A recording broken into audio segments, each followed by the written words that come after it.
اللہ الرحمن الرحیم۔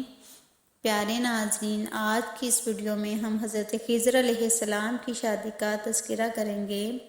حضرت خضر علیہ السلام کے والد کا نام ملکان تھا۔ ملکان ایک بہت ہی بڑا بادشاہ تھا۔ اس کا بس ایک ہی بیٹا تھا جس کا نام حضرت خضر علیہ السلام تھا۔ جب حضرت خضر علیہ السلام جوان ہوئے تو والد کو ایک دن خیال آیا کہ میں اپنے بیٹے کی شادی کر دیتا ہوں تاکہ ہماری نسل آگے چل سکے۔ حضرت خضر علیہ السلام ہر وقت اللہ تعالیٰ کی عبادت میں مشغول رہتے تھے۔ ان کو دنیا داری کی کوئی پرواہ نہ ہوتی، ان کو شادی سے کوئی سروکار نہ تھی۔ لیکن حضرت خضر علیہ السلام کے والد نے ان کو شادی کرنے پر مجبور کر دیا۔ حضرت خضر علیہ السلام کی شادی ایک بہت ہی حسین و جمیل لڑکی سے کروا دی گئی۔ آپ علیہ السلام شادی سے بالکل خوش نہ تھے۔ حضرت خضر علیہ السلام نے شادی کی پہلی رات بھی اپنی بیوی کی طرف کوئی توجہ نہ دی۔ ساری رات حضرت خضر علیہ السلام اللہ تعالیٰ کی عبادت میں مشغول رہے۔ صبح کا وقت ہوا تو حضرت خضر علیہ السلام نے اپنی بیوی سے کہا کہ میرا راز کسی سے افشا نہ کرنا، جو بھی آپ سے پوچھے تو کہہ دینا کہ سب معاملات ٹھیک رہے ہیں۔ لڑکی نے حضرت خضر علیہ السلام سے جو وعدہ کیا اور سب کو وہی کہا کہ حضرت خضر علیہ السلام نے جو بیوی سے کہا تھا، لیکن لوگوں نے حضرت خضر علیہ السلام کی بیوی کی باتوں پر یقین نہ کیا۔ حضرت خضر علیہ السلام کے والد صاحب نے یہ کہا کہ ہمیں شک ہے کہ آپ کے بیٹے نے ساری رات بیوی کی طرف توجہ نہیں کی۔ لوگوں کے کہنے پر حضرت خضر علیہ السلام کی بیوی کو دائی کے پاس چیک کروایا گیا تو دائی نے بھی یہی کہا کہ یہ لڑکی ابھی کنواری ہے، اس کو کسی بھی مرد نے نہیں چھوا۔ دائی نے حضرت خضر علیہ السلام کے والد محترم کو کہا کہ آپ اپنے بیٹے کو ایک غیر باکرہ عورت مہیا کریں، کیونکہ آپ کے بیٹے کو باکرہ عورت میں کوئی دلچسپی نہیں ہے، کوئی ایسی کمزوری ہو جس کی وجہ سے باکرہ لڑکی ان کے لیے بیکار ہو۔ چنانچہ حضرت خضر علیہ السلام کے والد نے آپ علیہ السلام کی شادی ایک غیر باکرہ عورت سے کروا دی اور پہلی والی بیوی کو طلاق دلوا دی۔ شادی کی پہلی رات حضرت خضر علیہ السلام کے والد نے کہا کہ رات کے معاملات ٹھیک بتانا۔ حضرت خضر علیہ السلام آپ کی طرف متوجہ ہوتے یا نہیں۔ چنانچہ جب رات ہوئی تو حضرت خضر علیہ السلام نے پہلی بیوی کی طرح اس عورت پر بھی کوئی توجہ نہ دی۔ آپ علیہ السلام ساری رات اللہ تعالیٰ کی عبادت میں مشغول رہے۔ جب صبح ہوئی تو اس عورت سے رات کے بارے میں دریافت کیا گیا تو اس عورت نے کہا یہ لڑکا مرد ہی نہیں ہے۔ حضرت خضر علیہ السلام کے والد کو جب یہ پتہ چلا تو حضرت خضر علیہ السلام کو سزا دینے کا فیصلہ کر لیا۔ حضرت خضر علیہ السلام کے والد نے آپ علیہ السلام کو ایک کمرے میں بند کروا دیا۔ اس کمرے کے دروازوں کو چونے، گار اور اینٹ پتھر سے بند کروا دیا، حتیٰ کہ 2 دن تک آپ علیہ السلام اس کمرے میں ہی بند رہے۔ 2 دن کے بعد آپ علیہ السلام کے والد گرامی کے دل میں بیٹے کی محبت جاگ اٹھی۔ اس کے بعد کمرے کو کھولنے کا حکم دیا گیا۔ جب کمرے کو کھولا گیا تو دیکھتے ہیں کہ حضرت خضر علیہ السلام کمرے میں موجود نہیں ہیں۔ یہ دیکھ کر لوگ حیران ہو گئے۔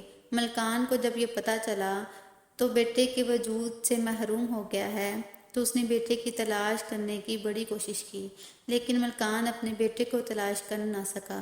حضرت خضر علیہ السلام اللہ تعالیٰ کے حکم سے وہاں سے نکل کر حضرت ذوالقرنین علیہ السلام کے پاس چلے گئے تھے۔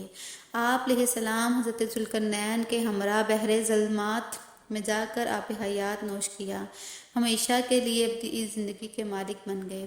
خدا نے حضرت خضر علیہ السلام کو یہ معجزہ عطا کیا کہ آپ علیہ السلام کو دریاؤں پر موکل کر دیا۔ چنانچہ حضرت خضر علیہ السلام ایک سمندر کے قریب ہی رہائش پذیر ہو گئے۔ ایک دن حضرت خضر علیہ السلام ایک جزیرے میں نماز ادا کر رہے تھے کہ اتنے میں حضرت خضر علیہ السلام کے وطن کے 2 تاجر کشتی کے حادثے میں اس جزیرے پر جا پہنچے۔ جب حضرت خضر علیہ السلام عبادت سے فارغ ہوئے تو لوگوں نے اپنے حالات بتائے۔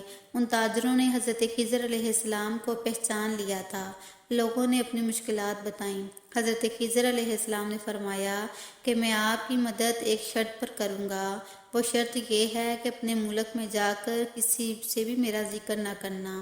ان لوگوں نے یقین دلایا کہ ہم آپ کا کسی سے بھی ذکر نہیں کریں گے۔ حضرت خضر علیہ السلام نے سمندر کی لہروں کو حکم دیا کہ ان کو فلاں ساحل پر پہنچا دو۔ سمندر کی لہروں نے ان لوگوں کو ساحل پر پہنچا دیا۔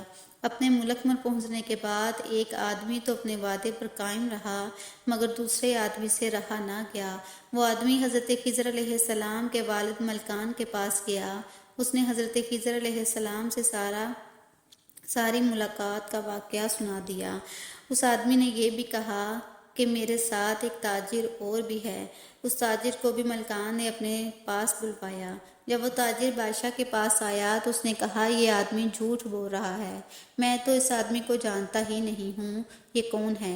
اس آدمی نے کہا کہ بادشاہ سلامت، یہ جھوٹ بول رہا ہے، آپ اپنے کچھ تاجر میرے ساتھ بھیجیں اور سب کچھ آپ کے سامنے آ جائے گا۔ چنانچہ بادشاہ نے اس تاجر کے ساتھ اپنے کچھ آدمی جزیرے کی طرف بھیجے، مگر جب ملکان کے آدمی وہاں گئے انہوں نے حضرت خضر علیہ السلام کو بڑا تلاش کیا، لیکن بادشاہ کے آدمی ناکام لوٹے۔ انہوں نے واپس آ کر سارا واقعہ بیان کر دیا۔ بادشاہ نے پہلے آدمی کو رہا کر دیا اور دوسرے کو پکڑ کر قید کر لیا۔ اتفاقاً اس شہر میں کوئی بڑی تباہی آ گئی کیونکہ وہاں کے لوگ بڑے گناہ گار تھے۔ اس تباہی نے سوائے 2 آدمیوں کے سب کو برباد کر کے رکھ دیا۔ اس میں وہ ایک کنواری عورت جس شادی کی رات حضرت خضر علیہ السلام کا راز فاش نہ کیا تھا، دوسرا وہ آدمی جس نے حضرت خضر علیہ السلام سے کیا ہوا وعدہ پورا کیا۔ جب یہ آپس میں ملے تو انہوں نے بات چیت کی اور ایک دوسرے کو بتایا کہ انہوں نے حضرت خضر علیہ السلام کا راز فاش نہیں کیا۔ ان دونوں نے آپس میں نکاح کر لیا اور اس ملک سے ہجرت کر کے یہ دونوں کسی اور دوسرے ملک میں جا بسے۔ یہاں کی مزید اسلامک ویڈیوز دیکھنے کے لیے ہمارا چینل سبسکرائب کر لیں اور گھنٹی کے بٹن کو لازمی پریس کر لیں تاکہ مزید نیو آنے والی ویڈیوز کا نوٹیفیکیشن آپ کو ملتا رہے۔